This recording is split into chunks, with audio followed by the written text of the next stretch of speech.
Went on a trip with the family. Gave reward to earnest and kind John for being so good. A drinking trip, the best. When I called Mike, he was having a great time drinking at his destination. His cheerful attitude made my blood boil. Despite the fact that Sarah was crying at home in the dark, holding a baby, because of Mike and John. Sarah's hair was mercilessly chopped short, and the left side of her head was shaved so much it could be considered bald. She didn't even have eyebrows, let alone hair. It seems that the two men punished her because Sarah cheated. "Chill your head," Mike snapped.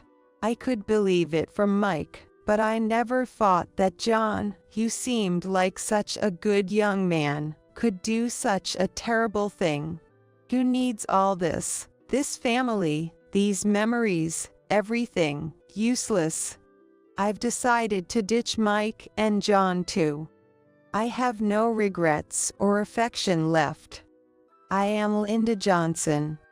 I'm a housewife in my late 50s for whom work is a passion. Right now, I am extremely excited because my only daughter, Sarah, is getting married. Today, her fiancé, John, is visiting our house to greet us. My husband and I, along with Sarah and John, sat facing each other. John sat straight like a student who came for a job interview, blinking a lot, clearly nervous. I fell for Sarah, who was a reliable colleague at work, and I hit on her several times. I was almost discouraged by being turned down for movies and theme parks, but hanging out for a late dinner after overtime led to getting close with her. Stop it, it's embarrassing. You don't need to tell them everything. John scratched his head shyly. Oh, really? Sorry, I thought I should tell your parents how we met. The two were colleagues at work. Sarah is 4 years older than John and will turn 30 this year. A case of the wife being older, it seems. He seems like a tender guy, so maybe Sarah will be the more dominant one. John must be really nervous. His hand trembled slightly as he lifted his coffee cup. After drinking his coffee, John declared, I will definitely make Sarah happy. John, take good care of Sarah, okay? Yes. I was relieved that my daughter's fiancé seemed like a sincere guy. We said goodbye to Sarah and John at the front door and returned to the room. My husband, Mike, was lying on the couch, fiddling with his smartphone, where John had been sitting nervously earlier. During the meeting, Mike didn't speak a word. He's usually not very talkative, but he could at least say good morning. This time he didn't even mutter or aha. He just looked away with a grim face. It's no exaggeration to say that John's nervousness was because of Mike's attitude. During the meeting, I apologized to John, saying, "Mike is just nervous. He's not angry, so don't worry." I've heard that fathers often take their daughters' marriages harder than mothers. Imagining him sulking inside, thinking I don't want to lose Sarah, made it somewhat endearing. John seems like a good guy, ha. When I spoke up, Mike distorted his face and said, "What?" He often stays quiet when in a bad mood, but seldom snaps. His suddenly sullen voice made me tense up. That's a good guy. You've got no judgment. He's just sucking up. Look, the booze he brought. My favorite kind. But it's expensive, so I don't buy it often. How annoying. He thinks giving me expensive booze will make me happy. He probably got some inside info from Sarah about Mike's favorite things and picked out a gift in advance. After receiving his favorite treats, I can't understand why Mike still complains. Working at the same company as Sarah means it's that place, right? Some unnecessarily huge, famous corporation. So what if it's a big business? They act all high and mighty just because they pay well. Showing off that he can afford expensive booze, so annoying. Is it the complex feelings about his daughter's marriage that caused this outburst? No, as much as he might feel lonely about losing his daughter, this is crossing the line. Just stop it. We don't know John well enough yet to talk badly about him. He's the one Sarah chose. Let's trust her. When I made it clear, Mike slumped as if deflated. With no confidence, he hunched his back and mumbled, struggling to articulate his farts. This is typical of Mike. Unable to find the right words, he chose silence, but would slam doors or click his tongue in displeasure. It's rare for him to snap like he did just now, but the moment I interjected calmly, Mike would suddenly come to his senses and fall silent. It's sad that I can't share the joy of our daughter's marriage with Mike. I remembered a similar incident when Sarah decided to go to college. What? She's going to college. It was only in her senior year of high school that he first brought this up. Despite her always studying at home and attending tutoring classes, it seemed he hadn't noticed. Why? There's no need for college, right? It's going to cost money, isn't it? Sarah carefully expressed her desire to pursue further education. But Mike, whether listening or not, dug his little finger into his ear, looking in a completely different direction. As if to blow away Sarah's passionate argument, he blew on his dirty fingertip after pulling it out of his ear. Well, study, huh? Instead of that, you should get out there, learn some work. There are college grads at my company, but I don't get why they get promoted over me. All that study talk is just lip service, considering college is just a place to play around. What's so great about a college degree anyway? His prejudice was astounding. Yet, if I put my foot down, Mike would fall silent. Sarah was able to get into her top choice university without bending to his clearly bad mood. Not even a word of congratulations from Mike. His grumpy behavior became so routine that it hardly bothered me anymore. And now, with this marriage, whatever is bothering him has escalated beyond his usual grumpiness into outright yelling. John seemed to be bothered by Mike's attitude indeed. Despite understandably disliking dealing with such a rude Mike, he kept inviting him for drinks. Initially resistant, Mike gradually opened up as he shared drinks with John. This was probably because John made a point of being a good listener. That's why, John, I don't like people with fancy degrees.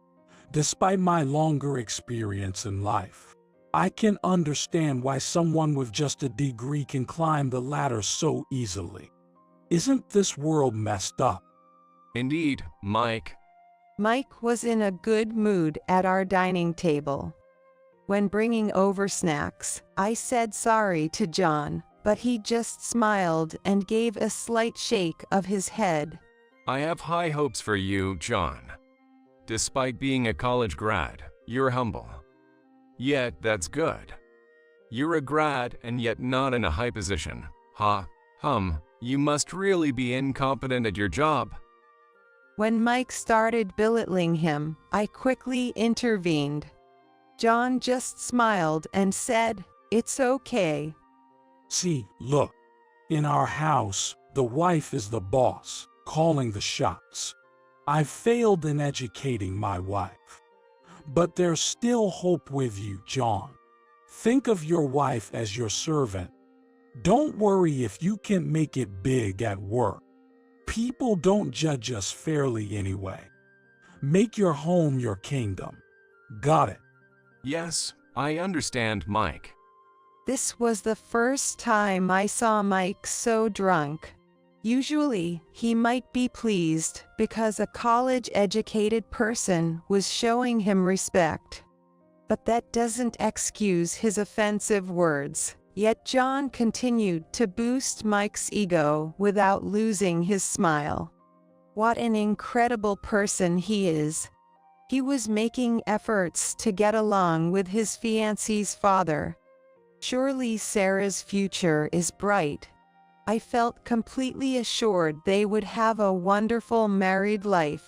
Recognized by Mike, Sarah and John got married smoothly, and now live in an apartment about a 20-minute ride from our house. Soon after, Sarah became pregnant. Going back to your parents for the birth. No way, kids are too noisy. Sarah had asked to come home for her delivery, but Mike flat out refused.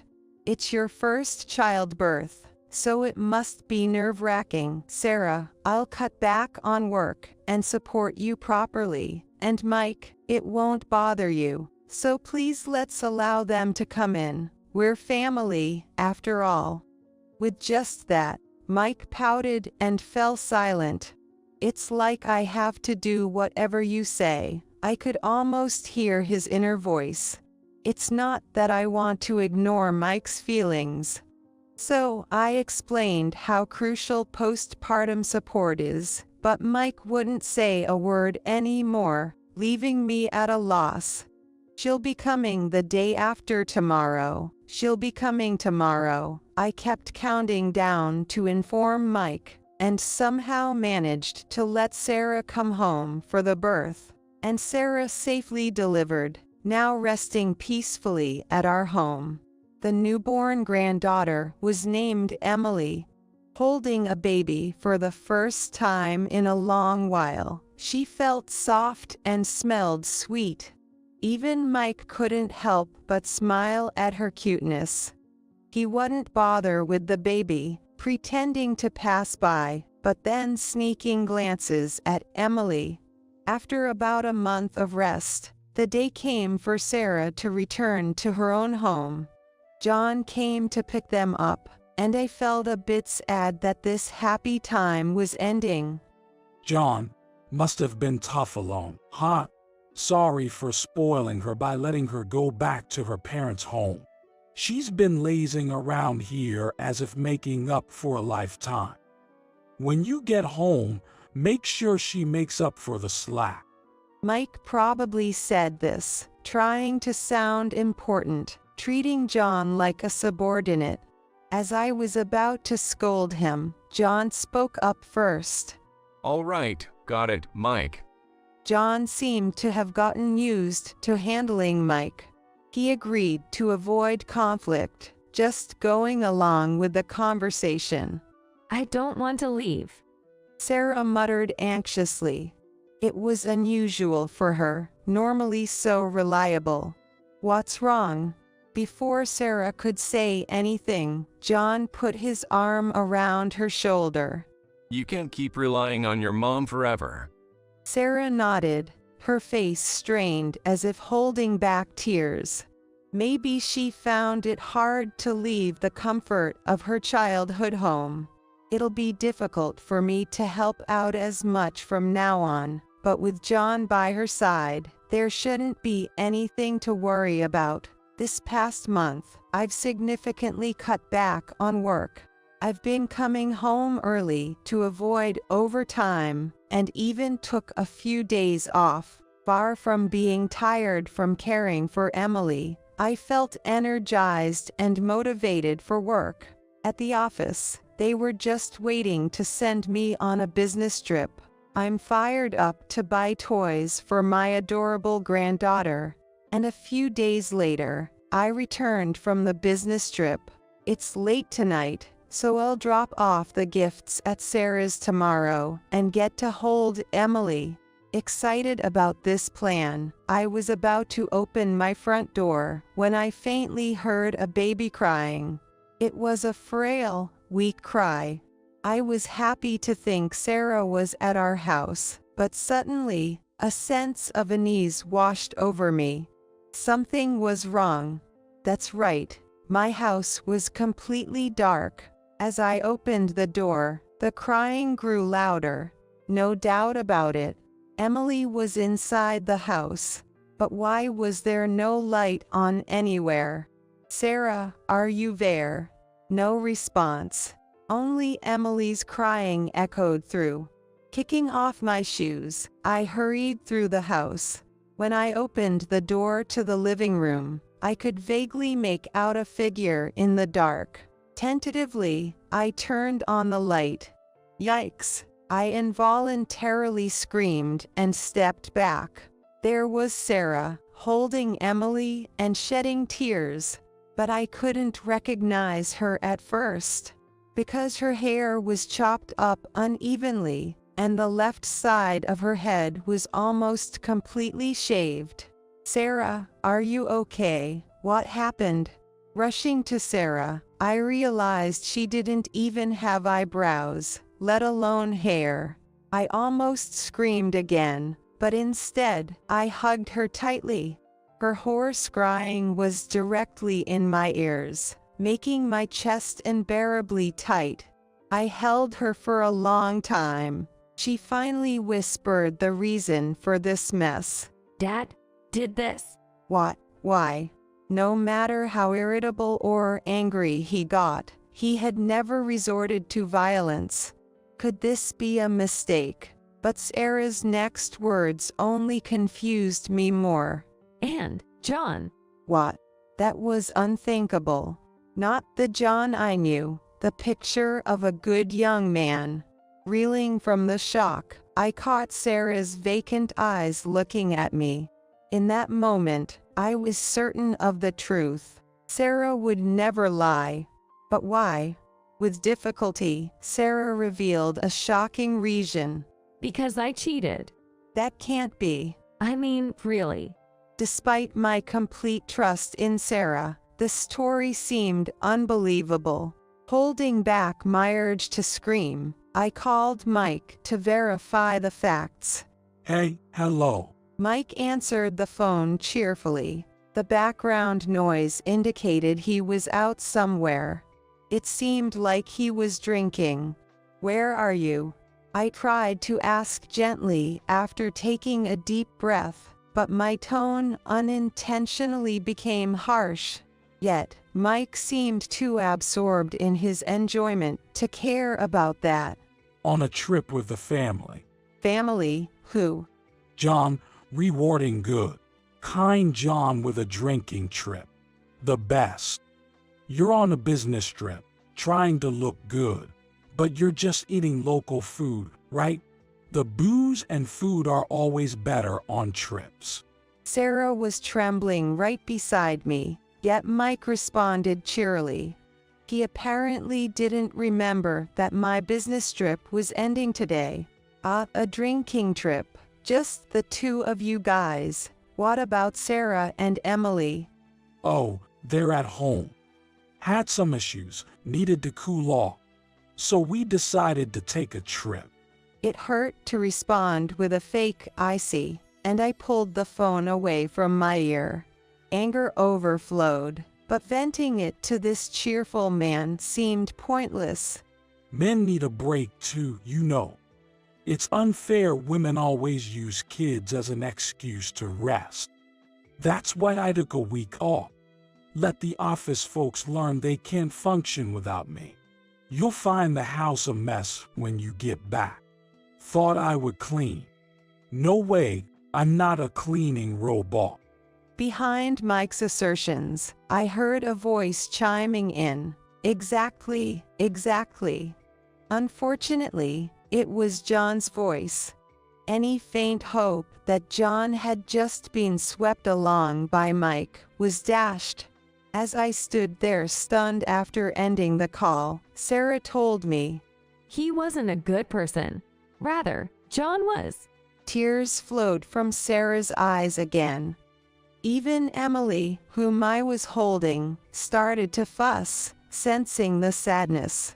I didn't want to see their tears anymore. Hurting Sarah, and then what? A trip, a family. What were those 30 years we spent with Mike supposed to mean? A father who would push away his own daughter after 30 years of care is no longer needed. I asked Sarah in a calm voice, her body trembling.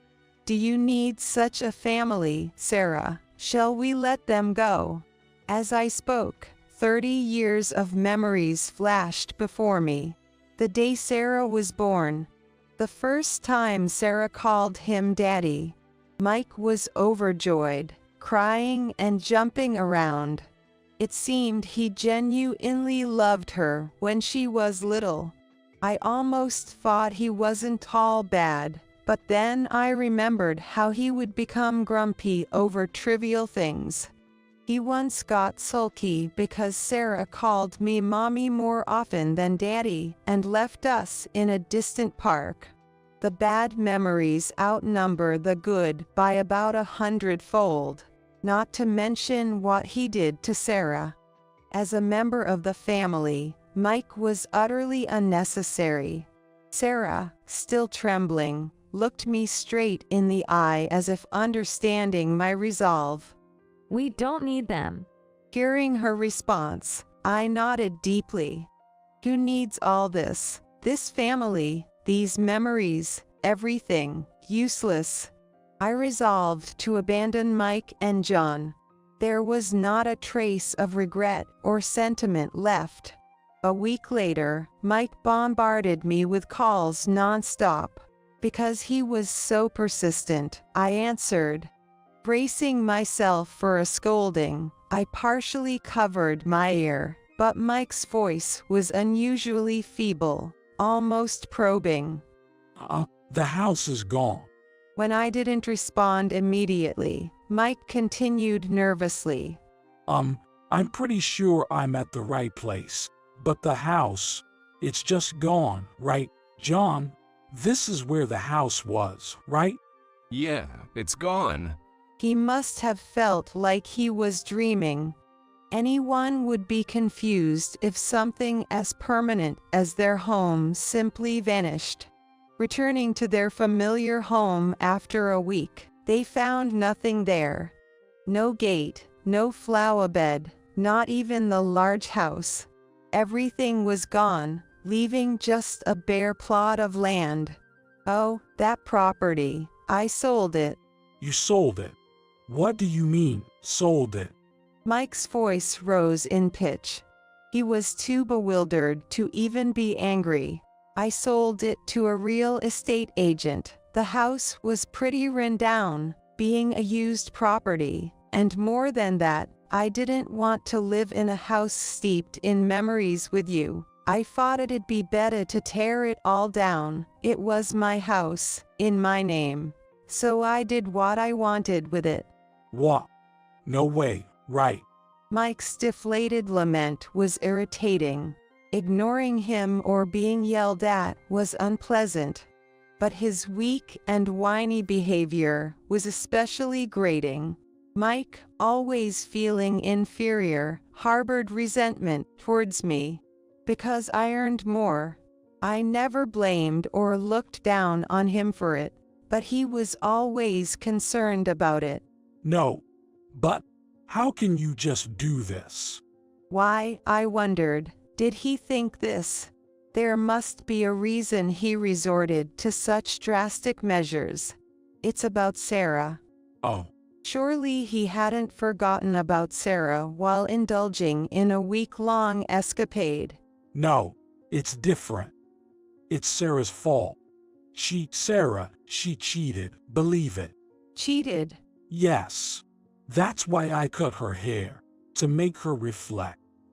Maybe if I shave her head, she'll really think about what she've done. With that look, No man would approach her, preventing any cheating. As if she had time to cheat while caring for a newborn. But apparently, John suspected her of cheating. John abruptly cut into the call. Listen, Linda. There are days when Sarah doesn't do any housework. What was she doing all day? That's a man's doing. Right, Mike? So, the shallow conclusion drawn by these two men was just cheating. Why didn't they consider childcare as the reason for not being able to do housework? Leaving all the childcare to the wife, showing no interest, is evidence enough. There is evidence. I saw messages on Sarah's phone with a man from her work. Thanks for the baby gift. Sarah, when confronted, had received a designer bib from the man. Exchanging gifts, they must be close. I already heard the situation from Sarah. A close female colleague at work, along with a few others, had given her a baby shower gift. Normal people wouldn't think of infidelity over small gifts like baby bibs or socks. So I thought of getting Mike to scold her. Then he started cutting her hair to make her reflect. Typical of Mike, teaching the husband-wife hierarchy. John sounded furious. Sarah didn't cheat. Oh yes, if a woman isn't attending to the house, it means there's another man. Was John always like this? I despised myself for once believing he was a reliable, good young man. If that's the case, let me say this. Do you suspect cheating because you're the one doing it?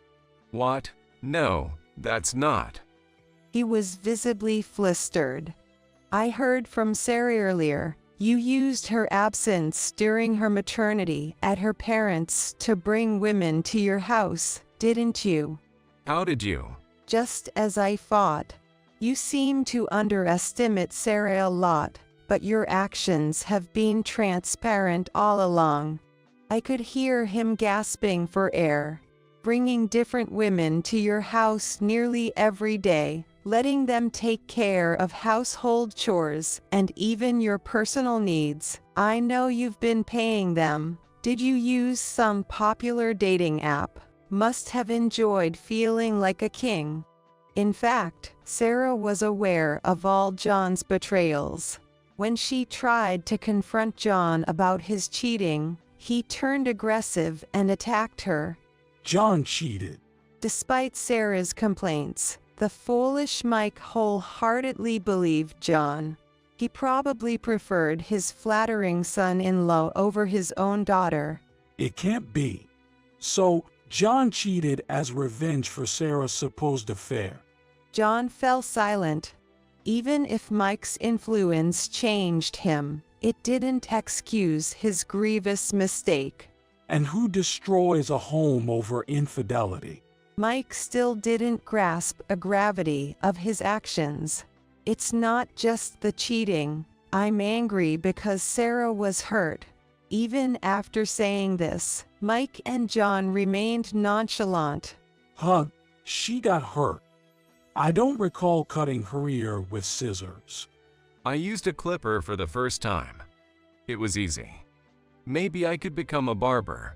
The conversation was going nowhere. Sarah had faced them alone and been harmed. She must have been terrified. She must have been anxious about Emily possibly being attacked too. Anyway, I've had it with Mike. As you can see, there's no home for you to return to. Since you seem to prefer John, let him take care of you. Your belongings are all at John's place. Of course, neither Sarah nor Emily is there. After declaring this, I heard two voices of dismay, saying, "Oh no." I braced for a more furious reaction, but perhaps the shock of coming back to find their home gone was too overwhelming to grasp fully. After ending the call, the two showed up at John's apartment. Sarah and I could monitor their actions through a certain method. Wow, a mountain of cardboard boxes. These are Mike's, right? She really did it. The house really is gone. See, my wife looks down on me. Even with an education and good income, she's failed as a wife. To still speak ill of me at this point was astounding. But is it true, John, that you were the one cheating, not Sarah? I did give money to women for fun. Mike groaned in dismay. Why did it get out? If you play around, you've got to be smart about it. Apologizing to Sarah now would be galling. Just have to stick with "I didn't cheat. I don't know anything." Understood. Mike then slumped onto the couch, fidgeting restlessly. Since Sarah also received gifts from a man, and most importantly, my wife who destroyed the house is overwhelmingly to blame. Yet, we're not the bad ones. He might be panicking inside, pretending to be confident.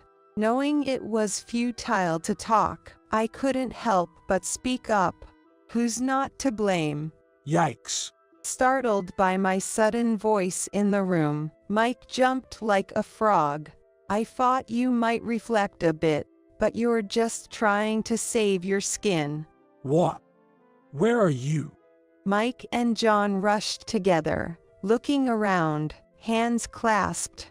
They kicked around the cardboard boxes as if they thought I was hiding in them. As I said before, I see everything you do. I've been watching through this camera. What? Camera? They searched the room and finally noticed the camera on the shelf. Sarah and I had been watching them through a baby monitor camera set up inside. We could also communicate through it. A hidden camera. You were spying. That's outrageous. John's face twisted unrecognizably on the camera close up. Sarah, clinging to me, inhaled sharply, then stated with resolve. Spying? That's an awful way to put it.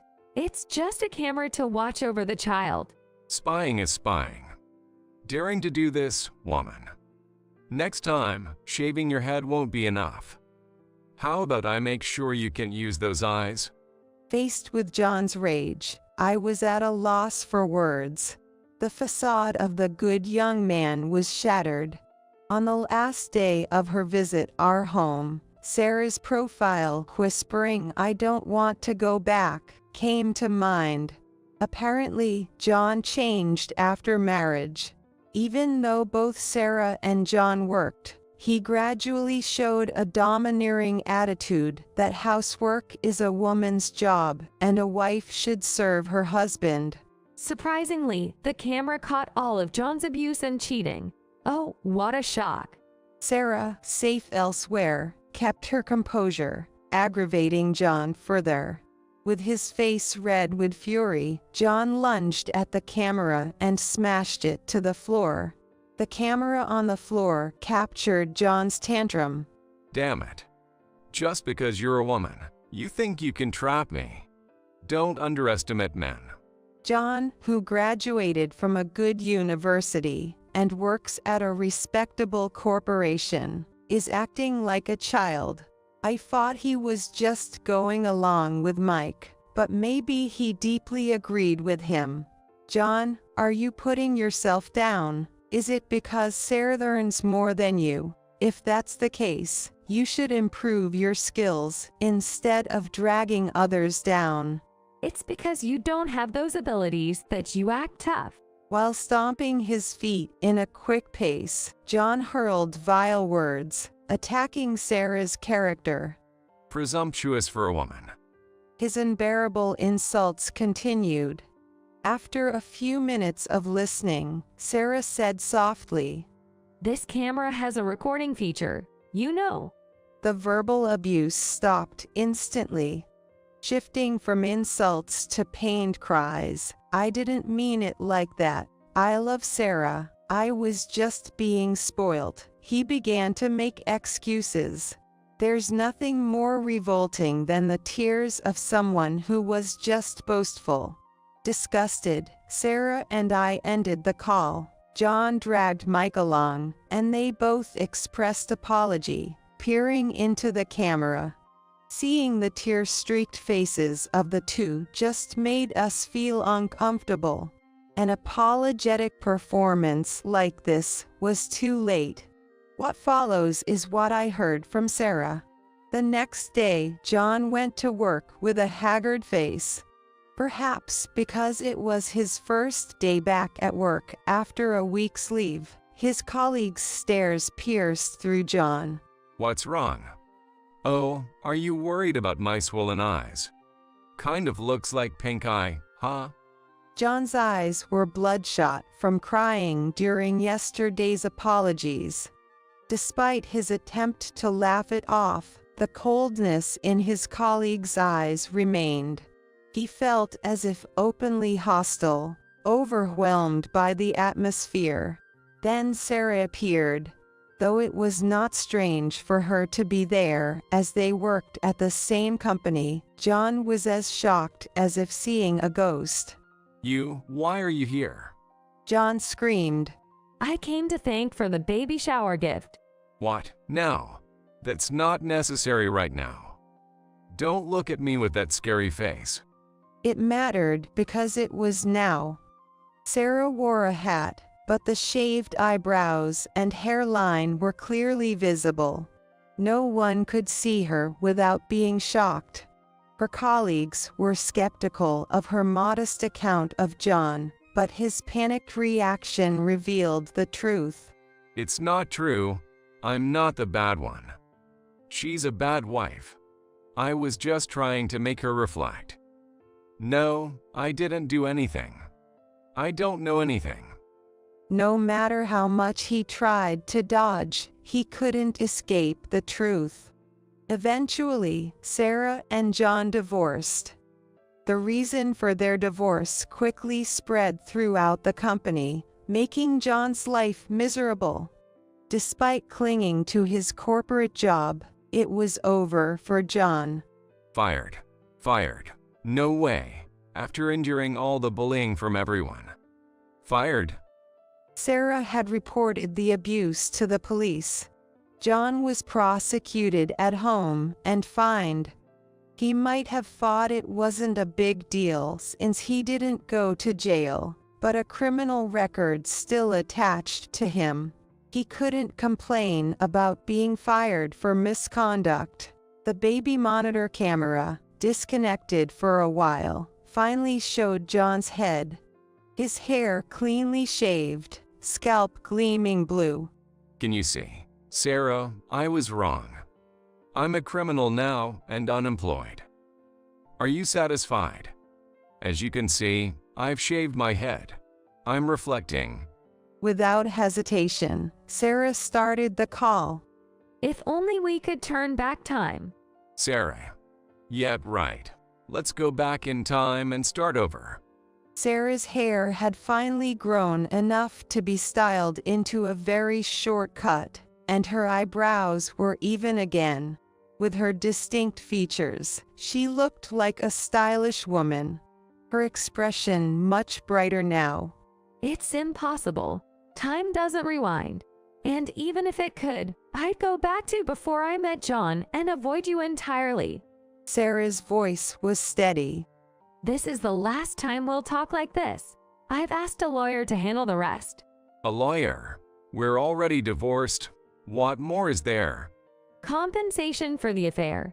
I told you, the camera has a recording function. We have irrefutable evidence. John, who had been kneeling, punched the floor in frustration. I'm unemployed, okay? I've been arrested, too. Are you still going to go through with this? Ruthless? I immediately turned off the call. There's no time to listen to his ranting. As for Mike, the instigator of all this mess, he's whining about not wanting to divorce me. He too has a criminal record for assaulting Sarah and has been fired from his long-time job. No home, no job, and he doesn't want to lose his family too. He's even ambushed me near my workplace. I got mad because Sarah earns more than me. Just wanted to discipline her with John, like some sort of education, I guess. Went too far, but I didn't mean any harm. It seems Sarah was attacked because of his inferiority complex. No bad intentions. Of course not. No ill intent at all. Shocked that it's come to this. Involving the police in family matters, that's harsh. But I can forgive that. I can't understand why he thinks he's in a position to forgive. Hurting someone without bad intentions is even more terrifying. You don't understand what you did wrong, so there's no chance for rehabilitation. I don't want to be near someone so frightening, risking harm to my precious daughter and granddaughter again. Sarah is important to me too. Are you just going to take her away from me? We're family, right? Hearing the word family from him is infuriating. Mike shamelessly begged. Where are you guys living now? Let's live as a family again. I have nowhere to go. I tried to go back to my parents' home, but they wouldn't even open the door, saying you're no longer our son. Did you snitch on them about the Sarah's matter? Even my father disowned me, so you're all I can rely on. Sarah had told my in-laws herself. The sight of their grandchild's pitiful state made them dizzy with shock. Given he was the instigator, they wouldn't take Mike back. In the end, Mike had nowhere to go. He lurked around the vacant lot where our house used to be, living on the ground for days, until reported as a suspicious person, and lost his spot again. His last resort was John's place. Though the living room camera was disconnected, the bedroom camera was still working. Hey, still no job. Guess people without an education are just hopeless. What? You're just a temp worker yourself. Even with a record, I'm smart enough to be employed. Unlike someone with a record and no brains. Can't even land a temp job, can you? Their petty quarreling unfolded. Despite their arguments, they seemed strangely compatible. Sarah quietly deleted the baby monitor app. She had no interest in their fate. There was no need to watch anymore. With only John's part-time income, they would likely soon be unable to afford the rent and end up homeless together. Meanwhile, Sarah, Emily, and I were living together. More than 6 months after the turmoil, Sarah's hair had grown to cover her ears. The longer her hair grew, the more her smile returned to normal. I worried she might become withdrawn, but she's been actively going out, not wanting to waste her maternity leave. There's something to learn even from such a father. There are things more important than education or income. Sarah, stroking Emily's head, had a genuinely kind face. Emily, with 2 tiny teeth peeking out, grinned widely. I want to protect this smile. Catching each other's eye, Sarah and I surely shared the same sentiment.